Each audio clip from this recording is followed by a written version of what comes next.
What's up, good morning, Revolution Church. My name is Jared, and I get to walk us through the text this morning. For those who don't know, we actually, 4 weeks, we stepped aside from the Gospel of Mark, and we unpacked the vision series. Who is God? What has He done? Who are we, and what do we do in light of who God is? And so today we're actually returning to the Gospel of Mark, the book, one of my favorites, the book of Mark, the Gospel of Mark, the servant Savior who changes hearts, who saves sinners, and who transforms communities unto Himself. That we get our title from Mark 10:45, that the Son of Man came not to be served, but to serve and to give His life as a ransom for many. For those who don't know the book of Mark, it's the earliest written gospel account. It seems like forever since we've been in Mark, even though it's been only 4 weeks. And we started this book in October. And we'll finish it up in October, which is pretty, I love that. Sometimes I wonder if it would be easier to take it in a shorter stance, but sometimes if it was up to me, I'd probably spend 3 or 4 years in it. Which could be very long. So we're not going to do that. We're actually going to finish up. It looks like the second week of October for those who want to know.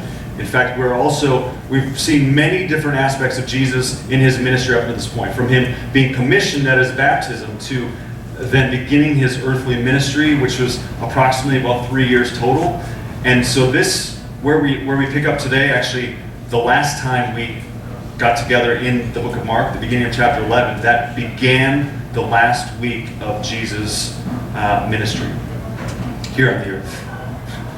Not forever, right? Because Jesus is here with us. But that He began His last section on the earth that only took a span of 1 full week. And so now, after He has entered into Jerusalem, He then went out, and this is where we're going to kind of pick up today. And let me just speak briefly and say that this passage that we're walking through today, Sean read it for us, is one of the toughest and most controversial passages in all of Scripture. And many scholars and theologians who are super smart, far smarter than me, have struggled with this text. And I'm not saying they're not smart. I don't want to do that. But I think they've missed some things that they've either tried to make it too complex in unpacking this passage today. That as we look at the context before and after, and then as we walk through it together, I think we'll have a better understanding of what this text is really about. And I don't think we have to struggle with it. Because when we minimize this text, I think what often happens is this. We can easily avoid it altogether.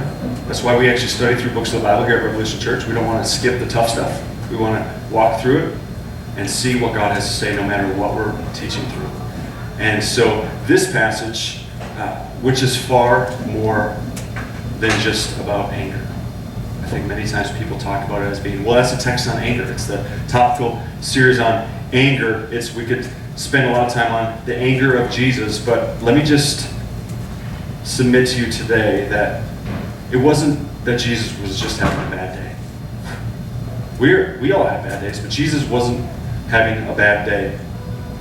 Something greater was at stake. In fact, I want to submit to you this, that the anger that Jesus displays in this passage is about something far greater that's going on.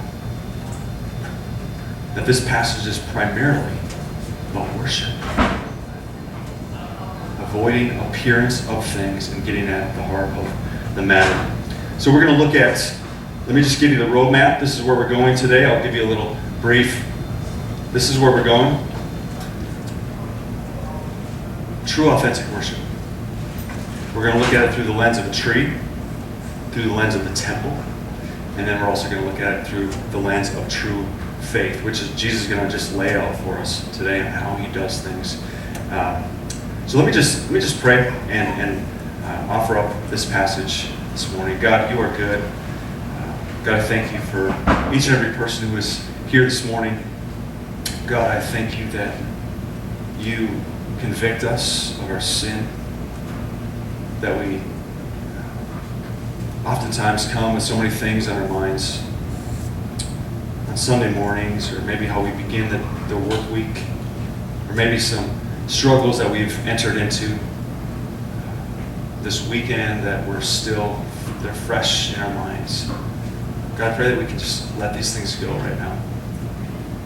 That your Spirit might move mightily, that you might speak to each and every one of us who is here today, some for the first time, some who have been part of the launch team. God, I ask that as we walk through your word, that we might truly see you, what you are about, that we might have a passion, energizement to get after living in such a way where people see you, Jesus, to be energized as we read your word, as your Holy Spirit speaks and moves. God, help me to get out of the way, as Sean had mentioned, and may we see you, God. In your holy and precious name we all pray. Amen. Let me begin and read from the first section. I've divided up into 3 sections. So, the tree, the temple, and true faith. We just, for those who don't have Bibles with you, and if you do, you can actually open up to Mark, the 2nd book in the New Testament. And if you get to Revelation, you've gone far too far. Just get left. The fig tree. On the following day, when they came from Bethany, he was hungry, and seeing in the distance a fig tree and leaf, he went to see if he could find anything on it. When he came to it, he found nothing but leaves, for it was not the season for figs. And he said to it, "May no one eat fruit from you again." And his disciples heard it. Now on the surface, we can make the mistake of reading this and have like a sour milk face. Does anybody drink curdled milk? Or, okay, some people are like, I have. We've all tasted some pretty nasty stuff. This is sometimes what we do, and I don't want us to make that mistake, because oftentimes we begin this passage like, that poor tree. That poor tree. It's just there, being a tree, doing what trees do, not going too far because it's rooted in the ground. It's a tree. And Jesus comes out looking for fruit and then finds no fruit and curses it. Now let me remind us that the Creator who spoke the world into existence, the word of his power, who brought everything into existence, can also take things out of existence. The same Creator who speaks things can also completely undo things. That Jesus, in Mark, because Mark wants to tell us some things about this audience that he's writing to, this Gentile audience, these Romans, the common person, that we don't want to just stay here on the surface, because Jesus is going to take us deeper into this text. He's going to show us a style that he does throughout this book, and we've seen it multiple times. A style that once you step away, you can say, oh, I see what he's doing here. He actually does a sandwich-like effect. He'll start with a story, and then in that story he'll show this other greater impact of that story, and then he'll get back to that same spot. So like, he starts with the fig tree, and then he ends with the fig tree, but there's something that takes place in the middle of this. And Mark wants us to pay attention to this. It's like a burger, I guess, in writing. It's like bun, meat, bun. Just think of it like that. Bun still matters on both ends. Okay, I don't want to say it's all about the meat, because it all matters. But we're going to see what's taking place in the middle. So I just to give you, it's not that I'm hungry. It's not that when I'm saying that. although I'm kind of hungry like all the time. Another brief thing before we also dig in is this. Jesus has spoken to nature before. He's spoken to creation before. We've already seen it in Mark. The disciples are terrified. They're in a boat, and the wind and seas are raging, and they're terrified. And they say, Lord, save us. And he speaks to the storm, and it stops, and it's completely silent. He has authority over the wind and the waves, and the same thing happens here. This tree. He has authority over this tree. It's funny because he speaks and the disciples hear him. There's lots of little details when you read. Pay attention to the details. They're awesome. They're awesome. It says he said it and the disciples heard it. It's like, I don't know if it's Peter, I don't know if it's John, I don't know which one. It could have been Judas. Did he just do that? Did he just say that? Did he just curse a tree that's just there? Yeah, he did.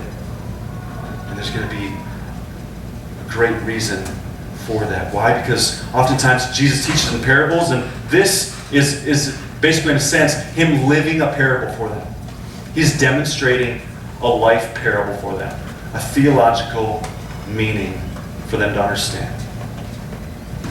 So parables are delivering a lesson on fruitfulness. We're told Jesus is hungry. Everybody gets hungry. We see the humanity of Christ here. He's hungry.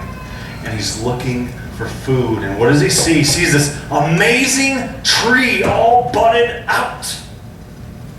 And yet Mark tells us another detail. It wasn't yet time for figs. It wasn't the season for figs. So what's going on here? Jesus is demonstrating something crucially important. In fact, let me just go off to the side for just a second here. Historically speaking and botanically speaking, for those who like the word botanical, you're like, isn't it botanical? Yeah. Botanically speaking, it just sounds better to say botanically speaking. Some of you guys don't even know what botanical is. For all the plant nerds, I'm one of them. So I'm throwing myself into that category. I love planting things. But there's terms and there's actually reasons why plants grow the way they do, depending on sunlight, food, all of this. That plants bud, they flower first, and then it will eventually yield fruit. So I bring this up because fig trees were historically known, botanically known for, yes, I won't say it again, I won't say botanically anymore, even though I just said it. They were known to actually put up premature fruit. Almost all fig trees would do this. Way before it was time for this season. They didn't taste good, but they were edible. So locals would often go and pluck these little figs and eat them. Not because they loved the taste of them, but just because they're like, I'm hungry, it'll tide me until I get to Jerusalem. Or until wherever you were at.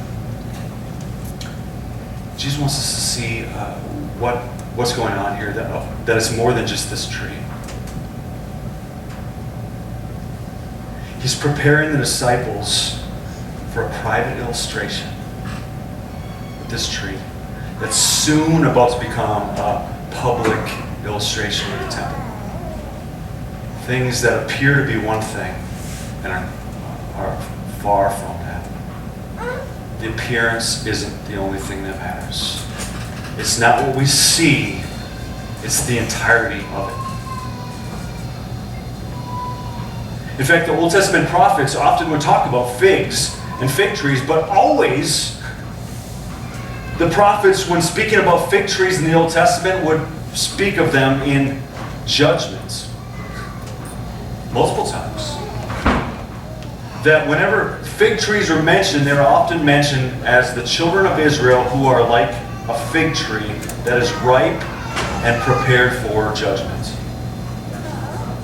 I I believe that's what Jesus is doing right here. He's showing and preparing for what he is about to do in the example of the fig tree as he starts this trek in the morning to Jerusalem.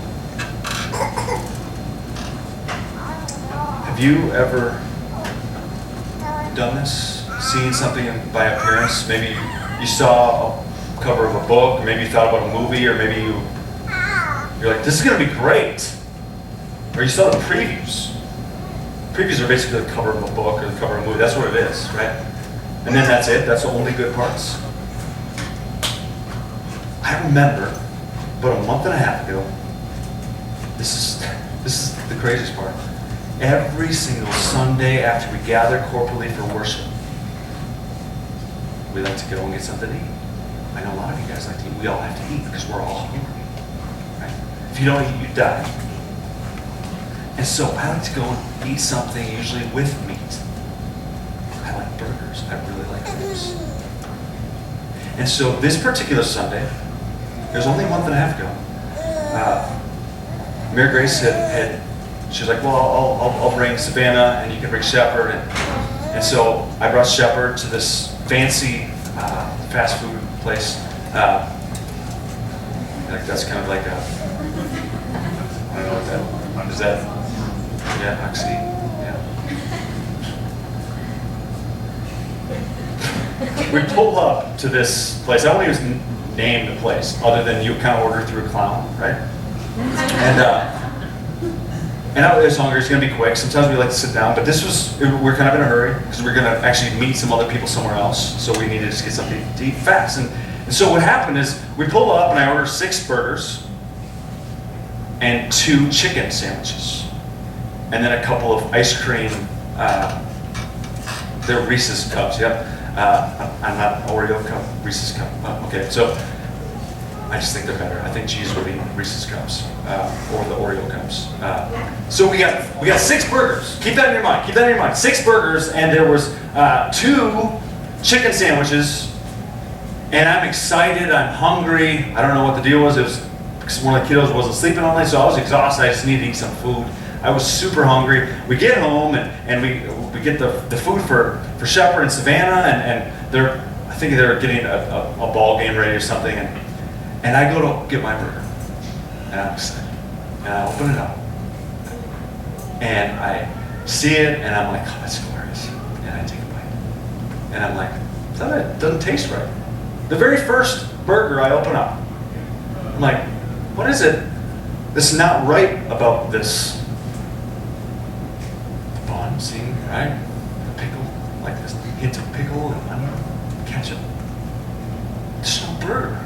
They forgot to put the burger in there. Right? And I'm like, so I look at Shepard, oh, he's got a burger. I look at Savannah, she's got a burger. I look to see, did they put the chicken in there? No, they put. It just happened to be the first one I looked at. And I was actually, for just a few minutes, I was angry. I was like, how do you forget the burger? I ordered a burger, not bun, right? I ordered a burger. And there's no burger. Now, the time we live in, there's lots of crazy diets that we can get involved in, right? There's lots of, like Atkins. Some of you guys are probably too young to know the Atkins. Some of you weren't even born when the Atkins, I know the Atkins. If I was going to do a diet, which I never have, it would be the Atkins, like just meat. In fact, we do that at our house. We just eat meat sometimes. Mary Grace is like, what vegetables should we have? I'm like, well, I don't even think there's room on the plate with all that meat. Right? And I was angry thinking, there's no meat. Who orders bun with condiments on it? Nobody does, right? Didn't make any sense to me, and I was angry, and I was just thinking, I was actually stewing, and I'm like, Shepard's like, what's going on? I'm like, they didn't give me my burger. There's no burger. I just paid for a burger, and they gave me bun. That's it. A burgerless burger is what I ordered, is what I got. Nobody eats that except for, I don't know, people in prison. Right? Bun, right?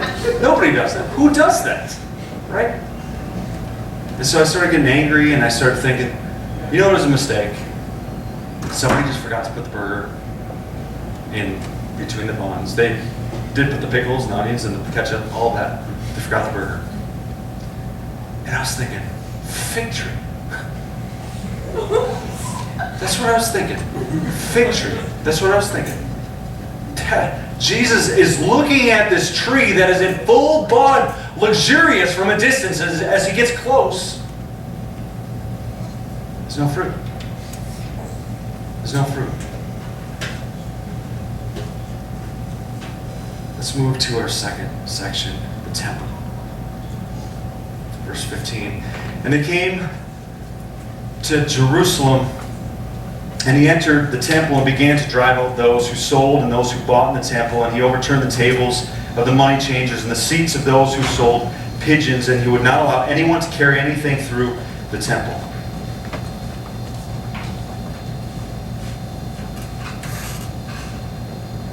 If we remember, Jesus had just been at the temple the day before. He rides in on a donkey in humility. He doesn't come on a horse.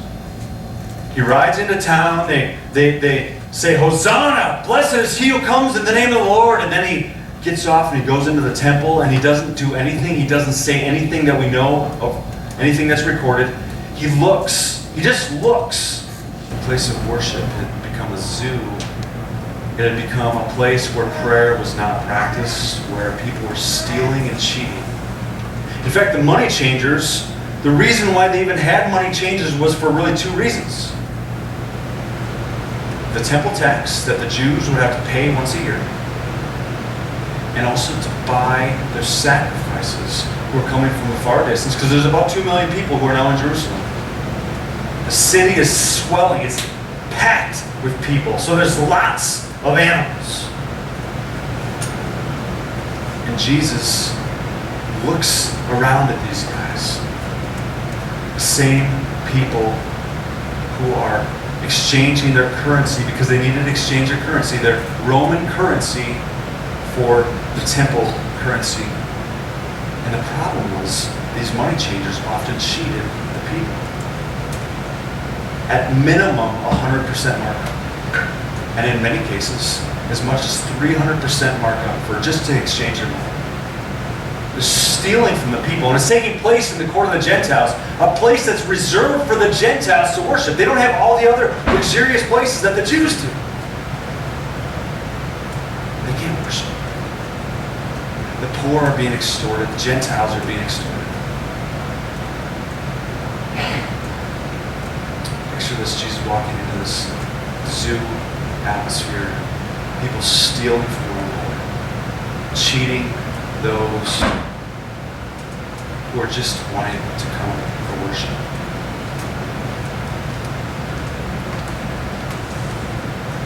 And it's just an outside. It's in the temple proper, but it's in the court of the Gentiles. And if you want to know a brief history lesson about the temple of Israel, you have the court of the Gentiles, the outer section. Then to go to the next spot, you actually have the court of women, which was reserved for Jewish women. The Gentiles, no Gentile could go through it. In fact, they had signs posted that says, any Gentile who passes through this will be executed, will die, punished by death. So Gentiles knew their place, but they couldn't even worship because everybody's there selling animals. Literally desecrating the place. Animals eat, animals go. Smell, you name it. All in the place of the Gentiles. Further you go into the temple, you have a place called the Court of Men, or for Jewish men. And then the innermost part, you have the holiest of holies, where one priest is able to enter once a year. In fact, if he didn't even make right atonement for his own self, he would die, and they would have tied this tassel around his waist. So in case he drops dead in the presence of God, they could actually pull him out, his carcass out from underneath the curtain. The priest would go in once a year to make atonement for the sins of the people, which we call Yom Kippur, Day of Atonement. Jesus knew the purpose of the temple. Yes, there had been separation between Jew and Gentile. He sees these Gentiles, everybody really, in this outer court, almost making a mockery of who God is, the place that they're actually in.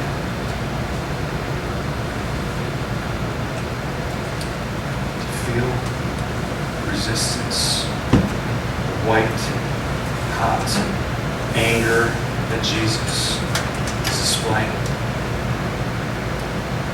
Now we know anger isn't sin. I want to make that clear. Anger is not sin.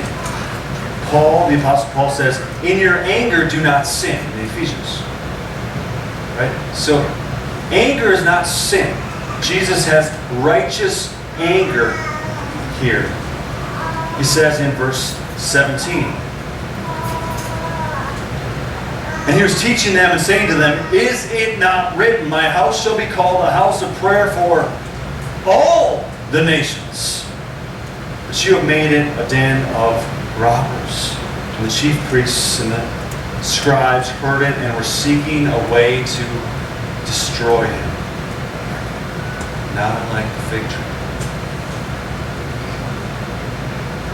For they feared him because all the crowd was astonished at his teaching, and when evening came, they went out of the city. Now Jesus is revealing the root for what he's quoting here. Isaiah 56 and Jeremiah 7. My house shall be a house of prayer for all nations, not some nations, not just few people, but for all nations. And it has also become a den of robbers, thievery, stealing, theft, oppression.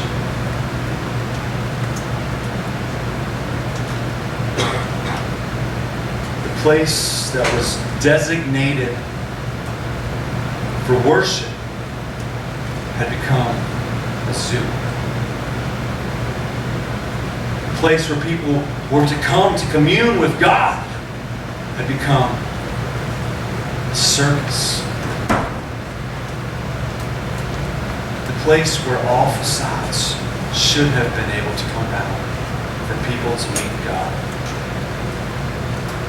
were actually built up between one another.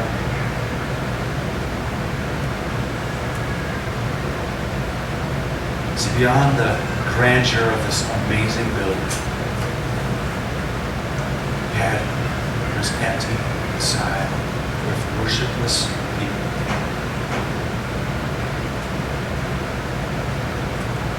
Jesus just sees these money changers stealing from the people. He's angry. He's shown us in the fig tree things that don't bear fruit when he does. He's about to do that right now.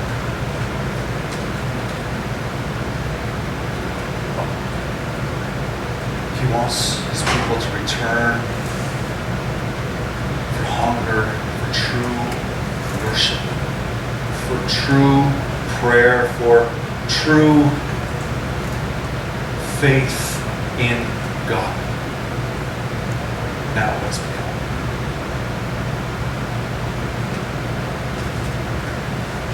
So that people can actually confess their sin, turn, be forgiven.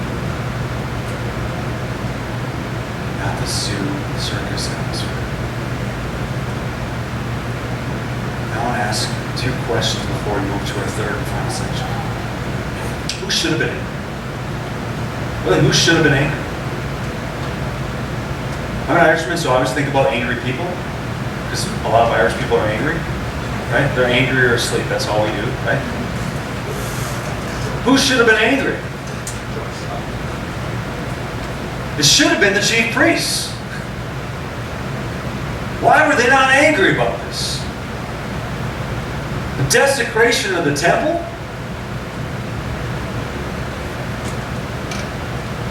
The priests were supposed to mediate between God and man,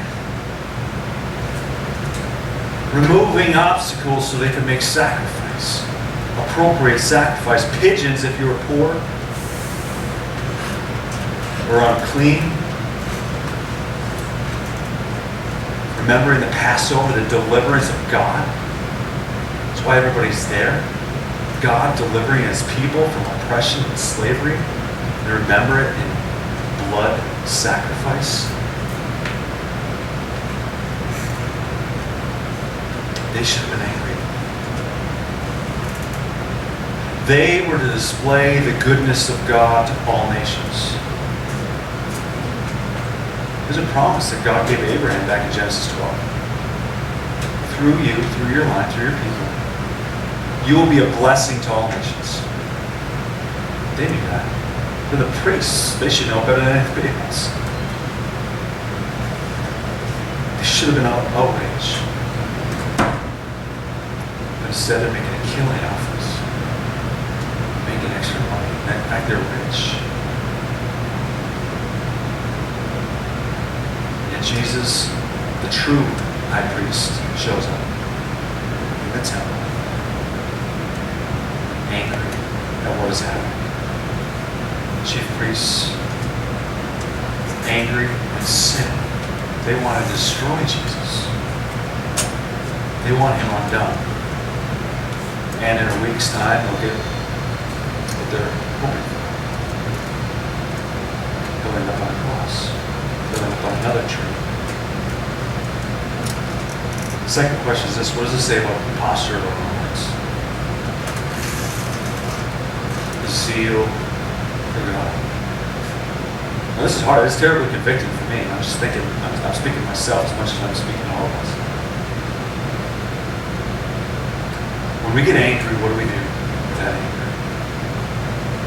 Because anger reveals something that's deep down. It can be for good things. It really can. But do we get angry at sin? Do we get angry at injustice or oppression of the poor? Do we get angry at the right things and do something? The Reformation began because of somebody who was angry at what had been taking place. Martin Luther actually had a righteous anger. Now, he did some other things that were kind of crazy too, right? He was a man. Jesus has perfect, holy, righteous anger. What I found is I tend to get angry at the petty things and not the right things. Next time you get angry, and it might have been on the way to our worship gathering this morning, right? Some of you guys are probably fighting. You're like, hey, how are you doing today? Man, we're great. We are great. Yeah, you're liars. You're liars. Right? Why is it that we lie? You know, we should just look at somebody's nose. I mean, I already have a pretty big nose, so that's not a very good character. Judge of character by my nose. We lie. This church. Gather. Some of us were probably fighting on the way here. Some may be fighting now on the way home. You're like, well, we'll handle them right after. Some of you guys will be praying in a little while, and you'll be say, I need to lay this down in front of the cross. This anger that I have. Maybe you've been holding on to some anger for quite some time. You need to let it go because it's actually that anger is leading you into sin. It actually could even lead you into malice. That's where malice comes from. We don't use that word much, but malice means literally brutality against another human being. That's what anger can do.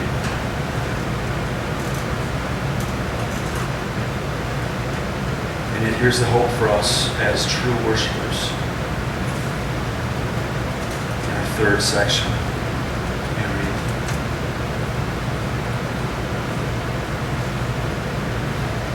Verse 20.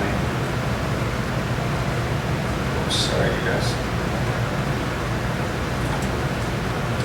And they passed by in the morning. They saw the fig tree wither away to its roots. And Peter remembered and said to him, Rabbi, look!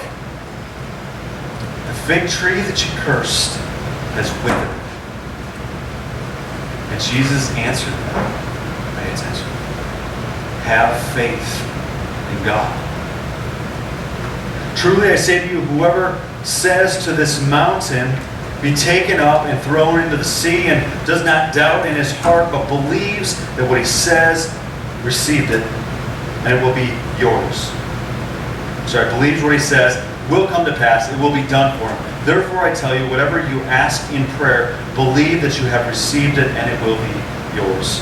And whenever you stand praying, forgive if you have anything against anyone, so that your Father also who is in heaven may forgive you your trespasses. So what's going on?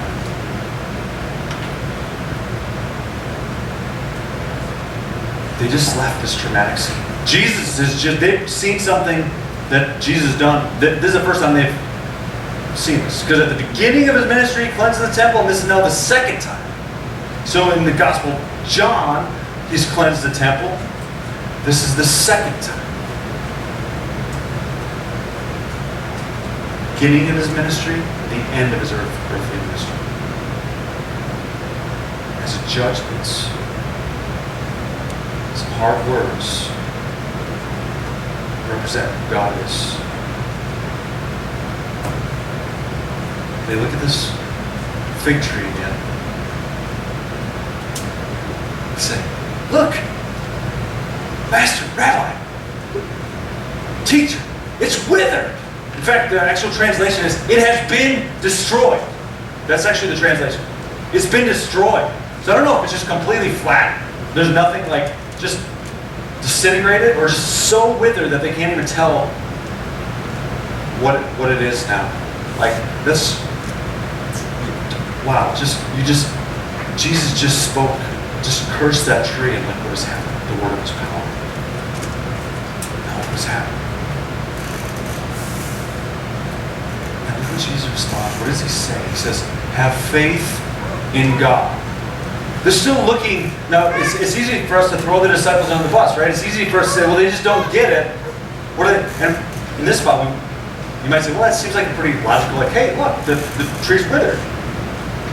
But they're still looking at some things, this awesome outward appearance of what Jesus is doing, and Jesus is saying, have faith in God. Don't put your faith in things. Don't put your faith in the temple. Don't put your faith in people. Put your faith in God. See, true worship comes out of the depths of one's soul through prayer submitted to God. That's what moves mountains. Now you might say, is this literal? Figurative? If I have enough faith, I can actually say to that mountain, just make it. Yes. You might say, how does that work? What does it look like to move mountains? What kind of faith does that entail? When you can see a dead man come alive, that's moving mountains. When you can see a husband who has never truly loved his wife be reconciled to her, confessing his sin to her, that's moving mountains. When you can have separation between people like Jews and Gentiles be brought together as one, that's moving mountains.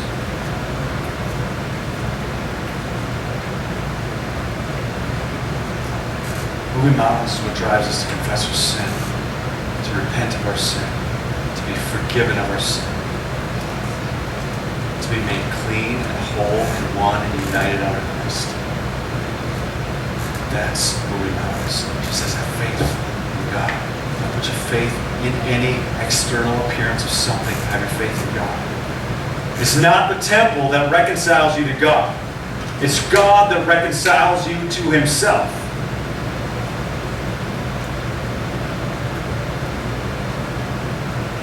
John the Baptist had some hard words too. When he found trees that were bearing no fruit, what did he say? The only good thing about those trees is what? You should just cut them down and throw them in the fire. Whew! Some hard words.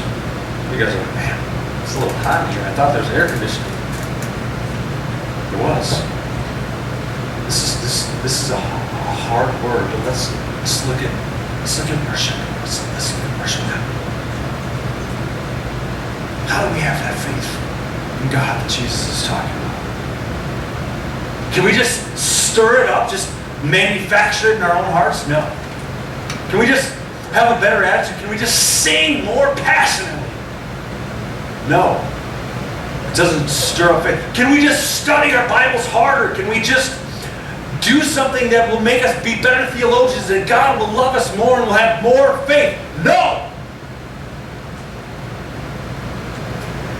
It's by the grace of God.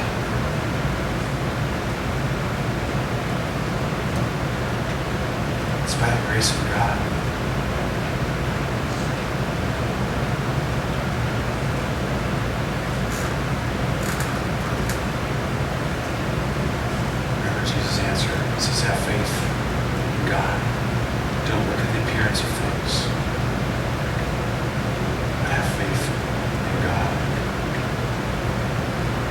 Hebrews 10:19 to 23 says this, "Therefore, brothers, since we have confidence to enter the holy places by the blood of Jesus, by the new and living way that he opened for us through the curtain that is through his flesh.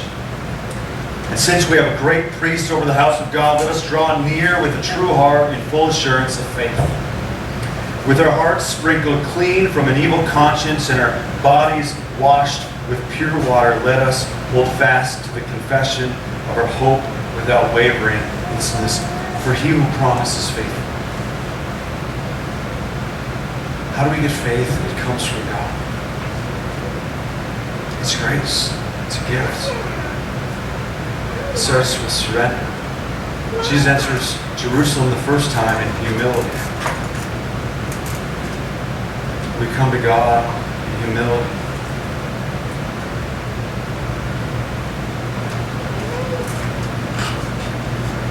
Jesus is our true sacrifice. Because of Jesus, we can worship him. Because of his death, there's no longer any separation in the temple between Jew and Gentile. That the curtain was torn from top to bottom on purpose. No longer separation between God and man. And it's also through his resurrection. People can experience the presence of God as saved and sanctified, cleansed, washed, clean, forgiven because of the grace of God by stepping out of faith. It is by grace we have been saved through faith. So we don't boast in our works. We don't boast in the work that's done in the temple. We boast in Jesus. So that no longer when we see the temple as Gentiles, I don't know how many Jews we have in this room.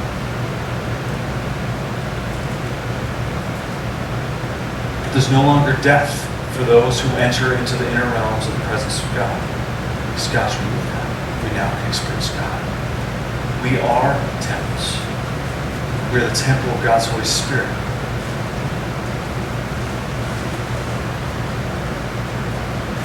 It's the faithfulness of Jesus that also increases our faith, produces fruit in our lives so that others can see and be fed. Our faith in Christ produces fruit, the fruit that feeds others, and they look to God.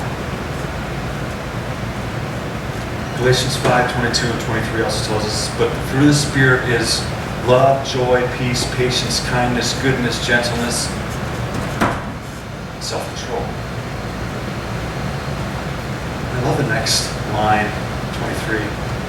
The second part of 23, it says, "Against such things there is no law." Fruit of the Spirit. What's the fruit that's coming out of us? What are we doing? Is it righteousness? Does it please the Lord? What is the fruit? This is what God produces in us. So that our life isn't just showy leaves like this fig tree, but actually fruitful. So that others may eat of this fruit and be fed. So that people might see our lives and praise our Father who is in heaven. Not just showy trees, but fruitful trees that feed.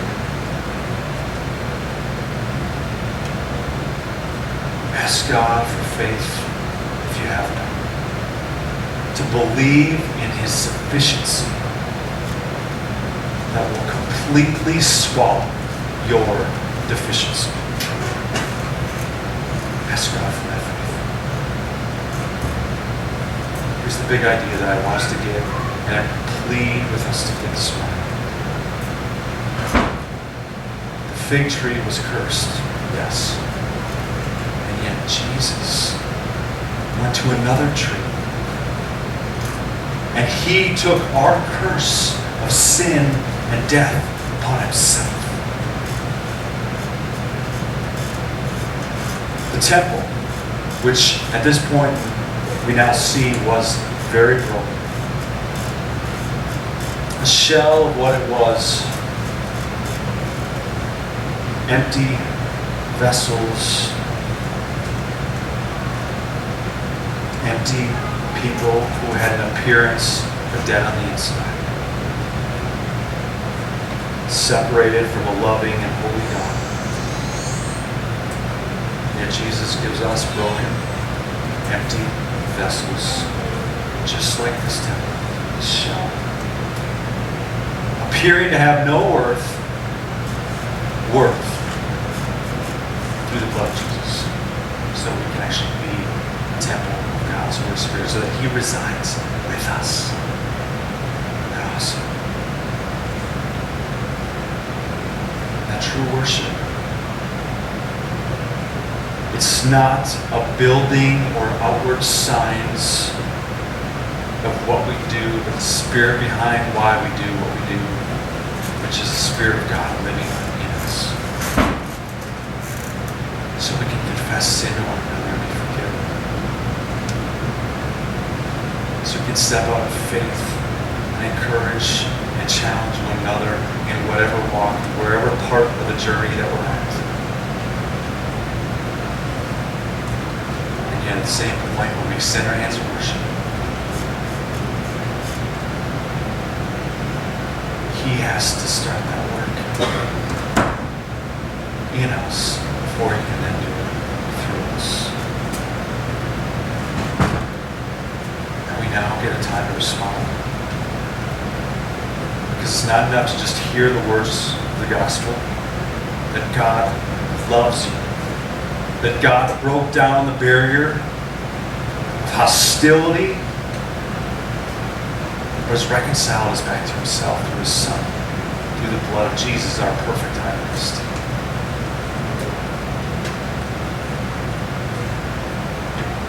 This is a time for us to hear the words, and to also step out of faith, and to know that the Word of God is powerful. So, at this point, I want us to spend some time in prayer.